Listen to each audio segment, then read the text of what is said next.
El Hobbit, capítulo 14. Fuego y agua. Si ahora deseáis, como los enanos, saber algo de Smaug, tenéis que retroceder a la noche en que destrozó la puerta y furioso se alejó volando 2 días antes. Los hombres de Esgaroth, la ciudad del lago, estaban casi todos dentro de las casas, pues la brisa soplaba del este negro y era desapacible. Pero unos pocos charlaban en los muelles y miraban, como de costumbre, las estrellas que brillaban sobre la tranquila superficie del lago a medida que aparecían en el cielo. Allí donde el río rápido llegaba desde el norte por un desfiladero, las colinas bajas del otro extremo del lago ocultaban a la ciudad la mayor parte de la montaña. Solo en los días claros alcanzaban a ver el pico más alto y rara vez lo miraban, pues era ominoso y atemorizante aún a la luz matinal. Ahora parecía perdido y desaparecido, borrado por la oscuridad. De súbito la montaña apareció un momento, un brillo breve la tocó y se desvaneció. —¡Mirad! —dijo uno—, las luces. También ayer la vieron los centinelas. Se encendieron y apagaron desde la medianoche hasta el alba. Algo pasa allá arriba. —Quizá el rey bajo la montaña esté forjando oro —dijo otro—. Ya hace tiempo que se fue hacia el norte. Es hora de que las canciones empiecen a ser ciertas otra vez. —¿Qué rey? —dijo otro con voz severa—. Lo más posible es que sea el fuego merodeador del dragón, el único rey bajo la montaña que hemos conocido. —Siempre estás anunciando cosas horribles —dijeron los otros—. Cualquier cosa, desde inundaciones a pescado envenenado. Piensa en algo alegre. Entonces, de pronto, una gran luz apareció al pie de las colinas y doró el extremo norte del lago. —¡El rey bajo la montaña! —gritaron los hombres—. Tiene tantas riquezas como el sol, manantiales de plata y ríos de oro. ¡El río trae oro de la montaña! —exclamaron, y en todas partes las ventanas se abrían y los pies se apresuraban. Una vez más hubo un tremendo entusiasmo y excitación en la ciudad. Pero el individuo de la voz severa corrió a toda prisa hasta el gobernador. —¡O yo soy tonto o el dragón se está acercando! —gritó—. ¡Cortad los puentes! ¡A las armas! ¡A las armas! Tocaron enseguida las trompetas de alarma y los ecos resonaron en las orillas rocosas. Los gritos de entusiasmo cesaron y la alegría se transformó en miedo. Y así fue que el dragón no los encontró por completo desprevenidos. Muy pronto, tan rápido venía, pudieron verlo como una chispa de fuego que volaba hacia ellos, cada vez más grande y brillante, y hasta el más tonto supo entonces que las profecías no habían sido muy certeras. Sin embargo, aún disponían de un poco de tiempo. Llenaron con agua todas las vasijas de la ciudad.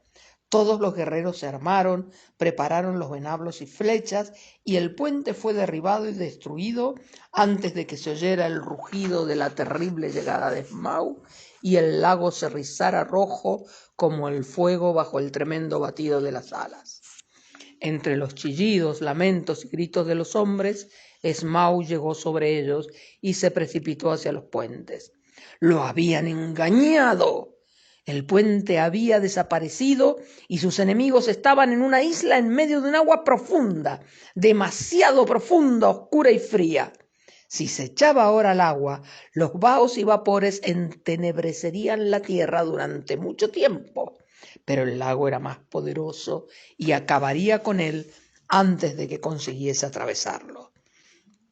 Rugiendo, voló de vuelta sobre la ciudad.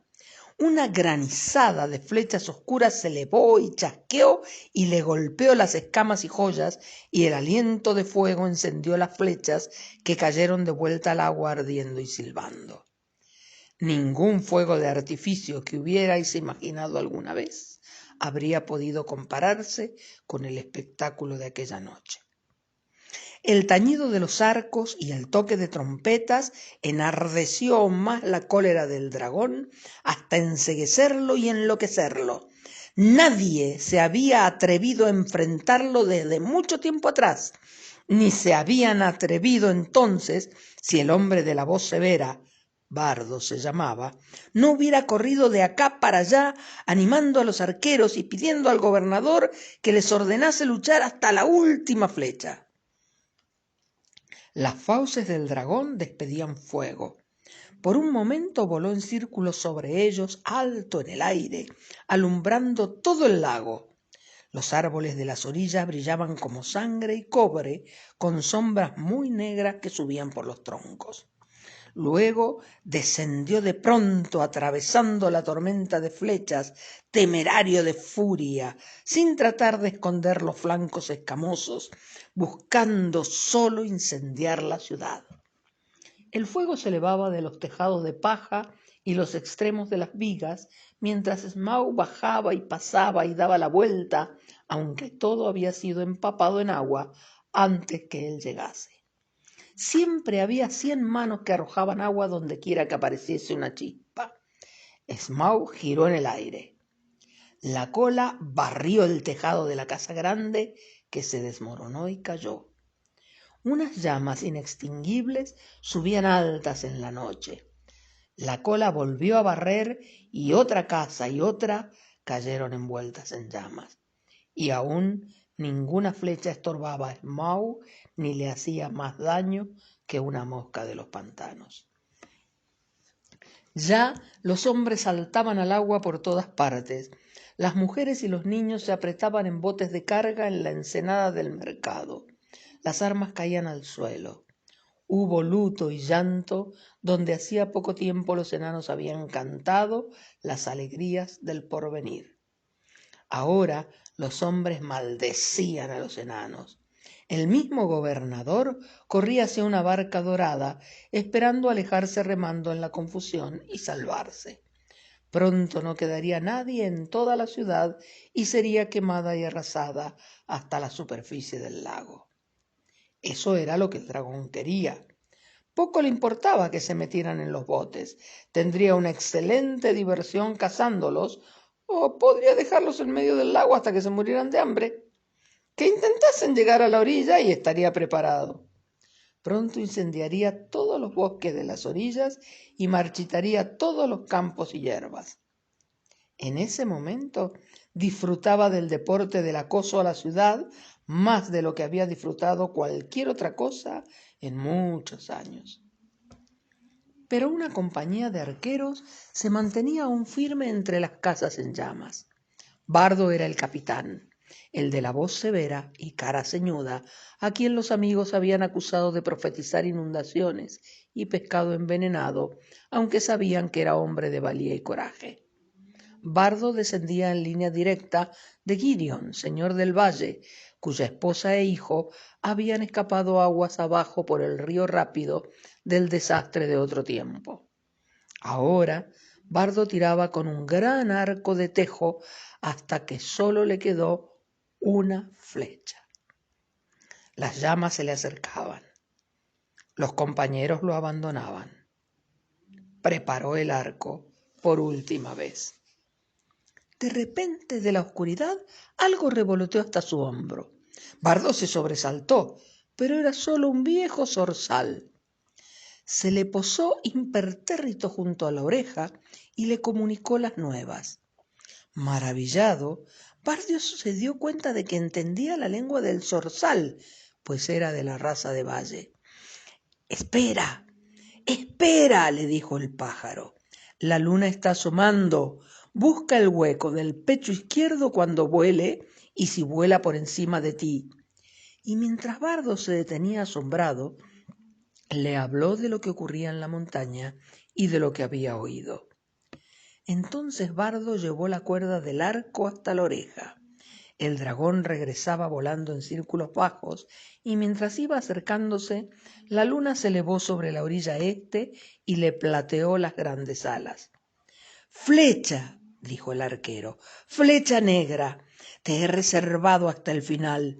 Nunca me fallaste y siempre te he recobrado. Te recibí de mi padre y él de otros hace mucho tiempo. Si alguna vez saliste de la fragua del verdadero rey bajo la montaña, ve y vuela bien ahora». El dragón descendía de nuevo, más bajo que nunca, y cuando volvió y se precipitaba sobre Bardo, el vientre blanco resplandeció con fuegos chispeantes de gemas a la luz de la luna, pero no en un punto. El gran arco chasqueó, la flecha negra voló directamente desde la cuerda al hueco del pecho izquierdo, donde nacía la pata delantera extendida ahora. En ese hueco se hundió la flecha y allí desapareció punta, ástil y pluma, tan fiero había sido el tiro. Con un chillido que ensordeció a hombres, derribó árboles y desmenuzó piedras, Smaug saltó disparado en el aire y se precipitó a tierra desde las alturas. Cayó estrellándose en medio de la ciudad. Los últimos movimientos de agonía lo redujeron a chispas y resplandores. El lago rugió. Un vapor inmenso se elevó, blanco en la repentina oscuridad bajo la luna. Hubo un siseo y un borboteante remolino, y luego silencio. Y ese fue el fin de Smaug y de Esgaroth, pero no de Bardo.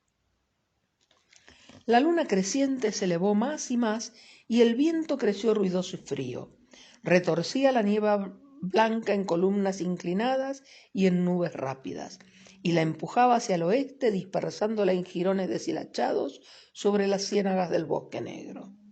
Entonces pudieron verse muchos botes como puntos oscuros en la superficie del lago, y junto con el viento llegaron las voces de la gente de Esgaroth, que lloraban la ciudad y los bienes perdidos y las casas arruinadas. Pero en verdad tenían mucho que agradecer, si lo hubieran pensado entonces, aunque no era el momento más apropiado. Al menos 3/4 partes de las gentes de la ciudad habían escapado vivas. Los bosques, pastos, campos y ganado, y la mayoría de los botes seguían intactos, y el dragón estaba muerto. De lo que todo esto significaba, aún no se habían dado mucha cuenta. Se reunieron en tristes muchedumbres en las orillas occidentales, temblando por el viento helado, y los primeros lamentos e iras fueron contra el gobernador, que había abandonado la ciudad tan pronto, cuando aún algunos querían defenderla. Puede tener buena maña para los negocios, en especial para sus propios negocios, murmuraron algunos, pero no sirve cuando pasa algo serio. Y alababan el valor de Bardo y aquel último tiro poderoso. Si no hubiese muerto, decían todos, le habríamos hecho rey. Bardo el que mató al dragón de la línea de Girion. ¡Ay, que se haya perdido! Y en medio de esta charla, una figura alta se adelantó de entre las sombras. Estaba empapado en agua, el pelo negro le colgaba en mechones húmedos sobre la cara y los hombros, y una luz fiera le brillaba en los ojos. «¡Bardo no se ha perdido!», gritó. «Saltó al agua desde Esgaroth cuando el enemigo fue derribado. Soy Bardo de la línea de Girion. Soy el matador del dragón». «¡Rey Bardo! ¡Rey Bardo!», gritaban todos, mientras el gobernador apretaba los dientes castañeteantes.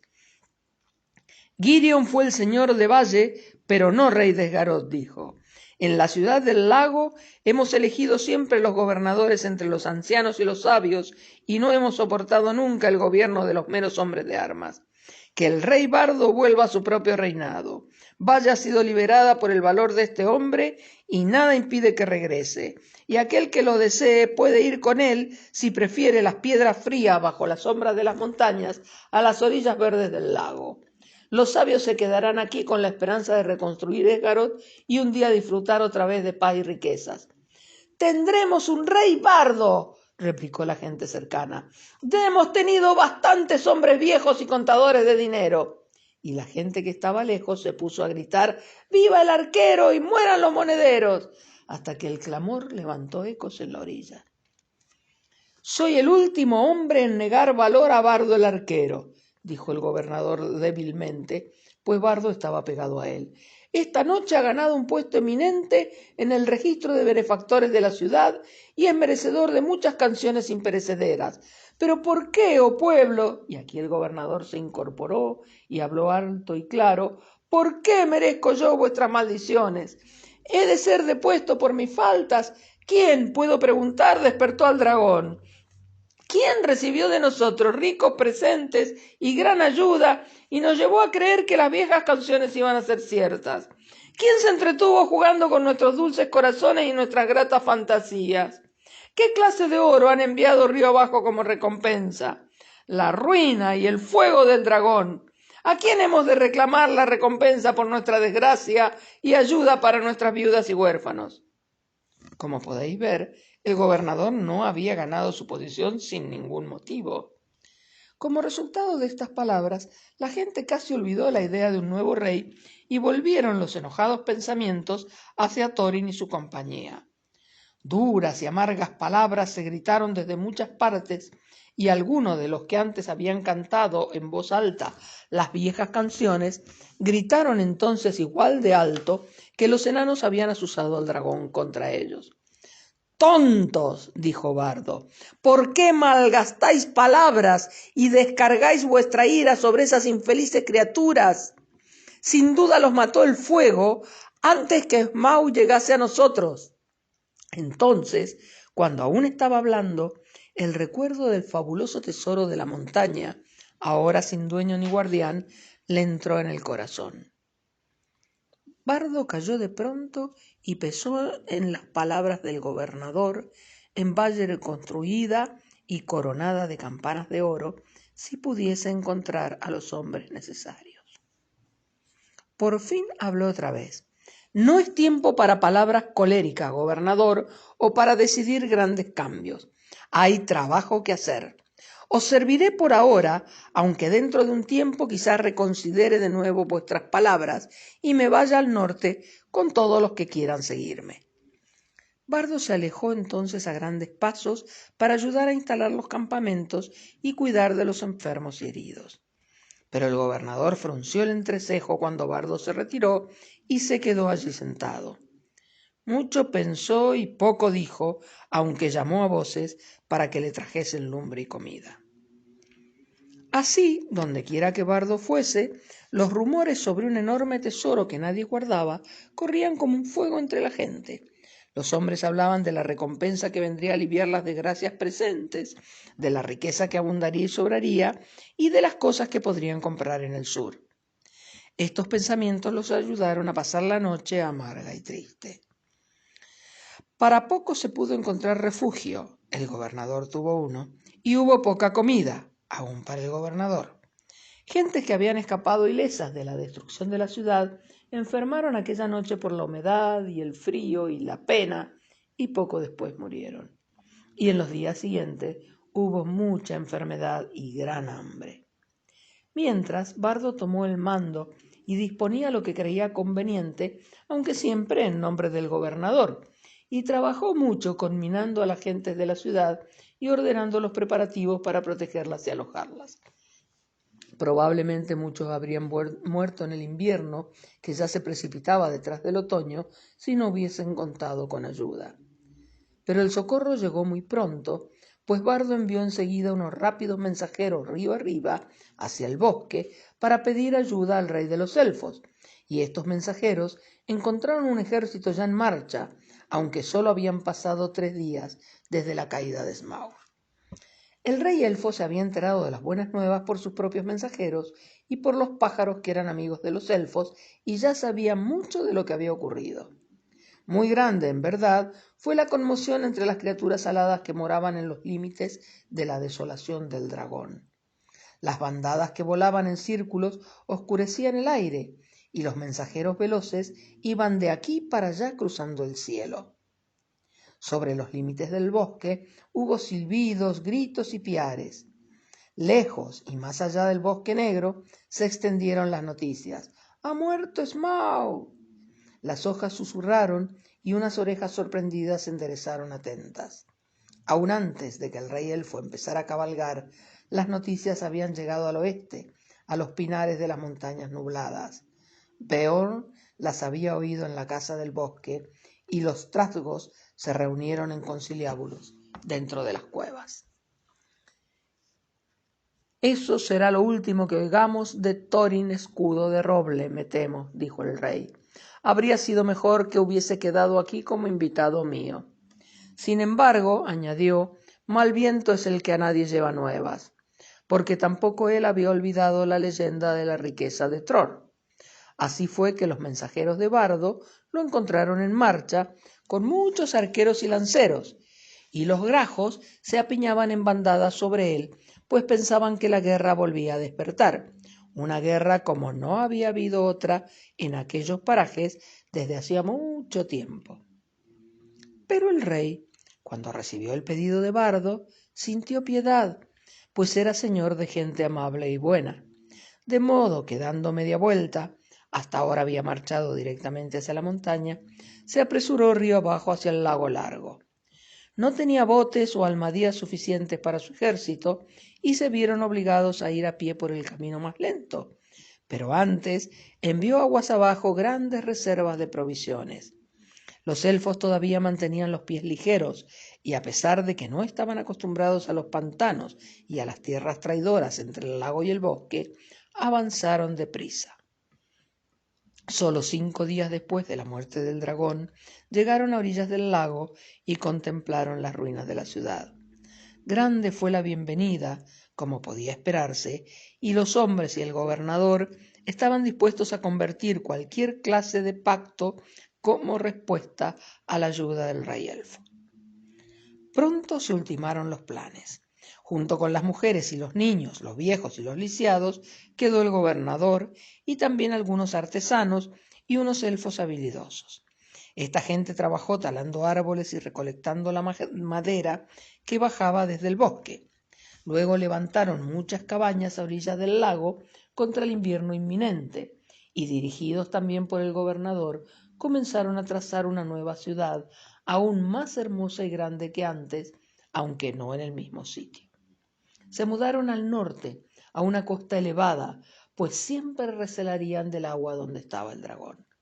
Nunca volvería otra vez al lecho dorado. Ahora yacía estirado, frío como la piedra, retorcido en el suelo de los bajíos. Allí, durante largos años, pudieron verse en los días tranquilos los huesos enormes entre los pilotes arruinados de la vieja ciudad. Pero pocos se atrevían a cruzar ese sitio maldito, y menos aún a zambullirse en el agua escalofriante o a recuperar las piedras preciosas que le caían de la carcasa putrefacta. Pero todos los hombres de arma que aún podían tenerse en pie y la mayor parte de la fuerza del rey elfo se dispusieron a marchar al norte, a la montaña, y así fue que en el 11º día después de la destrucción de la ciudad, la vanguardia de estos ejércitos cruzó las puertas de piedra en el extremo del lago y entró en las tierras desoladas.